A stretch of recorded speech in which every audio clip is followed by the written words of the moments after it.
طالبان ولې له اشرف غني نه خوشحاله شول؟ ویډیو راسره تر پایه وګورئ.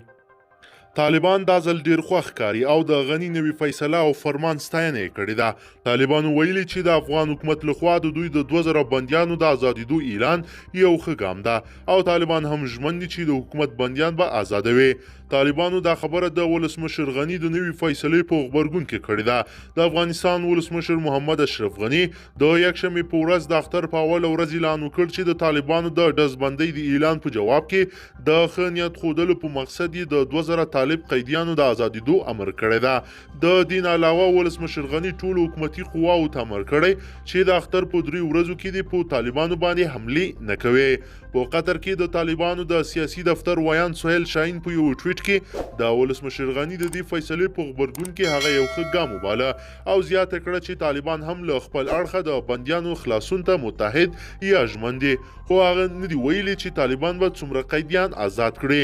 یو له دوه مقابل جهاد څخه د 2000 بندیانو د خلاصون اعلان یو ښه ګام ده. د دوحې په توافقنامه کې د 15 بندیانو د خلاصون غوښتنه د دې لپاره و چې د اعتماد مناسبه فضا رامنځته شي.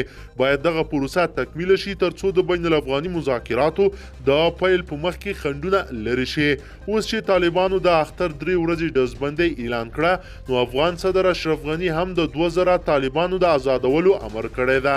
یکشنبې په ورځ د افغانستان په صدارتي ولسمشرۍ ماڼۍ کې د اختر د لمونځونو په مهال خپله وینا کې ولسمشر غني ویل چې د حکومت د طالب بندیانو د خوشي کولو لړۍ تیزوي، خو طالبان هم باید د افغان دولت بندیان زر تر زره خوشي کړي.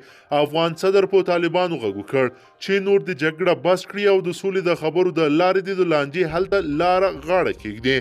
ولسمشر غني زیاته کړه چې افغان دولت د سولې مذاکراتي هیئت خبرو ته پوره آماده دی او هیله یې ښکاره کړه چې افغانان خپل منځي سولې خبرې زر پیل شي.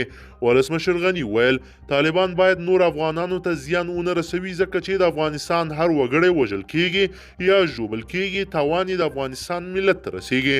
افغان ولسمشر د طالبانو لخوا د اختر په موقع 3 ورځې اوربند وستایلو او وی ویل هغه هم تیره شپه افغان امنیتي او دفاعي ځواکونو ته امر کړی چې باید د اوربند خیال وساتي او یوازې دفاعي حالت غوره کړي.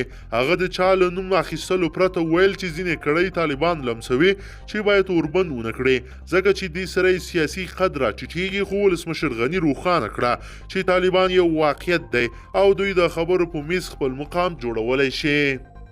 درنو لیدونکو، تاسو د طالبانو غبرګون او د ولسمشر غني دغه کارونو په هکله که کوم نظر لرئ نو له موږ سره حتما په کمنټ کې شریک کړئ. که ویډیو مو خوښه شوي نو ضروري لایک کړئ او که غواړئ چې ورته تازه او پیښو څخه ځان ډیر ژر او په لنډو کې خبر کړئ نو بیا زموږ چینل سره سبسکرایب کړئ. تر بلې ویډیو مو په لوی رب سپارمه.